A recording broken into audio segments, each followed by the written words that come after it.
आजच्या व्लॉगमध्ये मी तुम्हाला माझा फर्स्ट नॅशनलचा अनुभव सांगते। 2015-16 मध्ये माझं पहिलं नॅशनल गुजरात गांधीनगर येथे झालं।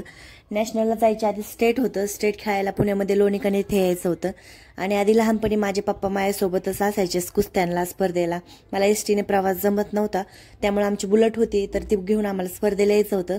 पण त्याला पेट्रोल, राहण्याचा खर्च, खाण्याचा खर्च त्यासाठी आमच्याकडे पैसे नव्हते। बऱ्याच जणांना मागितले 1-1.5 रुपये, बट कोणी दिले नाही त्यावेळेस। लास्ट स्टेपला काय करावं काय कळाना। मग आमचा आडवा बोर होता तो पप्पाने विकायचा ठरवला आणि भंगारवाला बोलवला आणि किलोच्या भावाने आडवा बोर विकून टाकला आणि गेलो आम्ही स्पर्धेला। फायनलला गेले। माझा 0 स्कोर होता आणि पुढच्या मुलीचा 8 स्कोर होता आणि कुस्ती 10-0 झाली की हारून बाहेर आले असते मी। मग पप्पाने बाहेरून आवाज दिला, अरे दादा काय करतोय, कुस्ती कर, हरायला लागलाय तू। मग काय मी लावली 4ची ॲक्शन, तिला चित दाबला आणि सिलेक्शन झालं माझं नॅशनलला। नॅशनल टीम सोबत काय फादरला अलाउड नव्हतं, पहिल्यांदाच महाराष्ट्राच्या बाहेर चालले होते, त्याचं रिझर्वेशन पण नव्हतं। आणि जर हा पुढे काय घडलंय जर तुम्हाला बघायचं असेल किंवा ऐकायचं असेल तर कमेंटमध्ये पार्ट 2 म्हणून टाईप करा, मग मी उद्याच्या व्लॉगमध्ये राहिलेली स्टोरी सांगन। Thank you for watching, bye.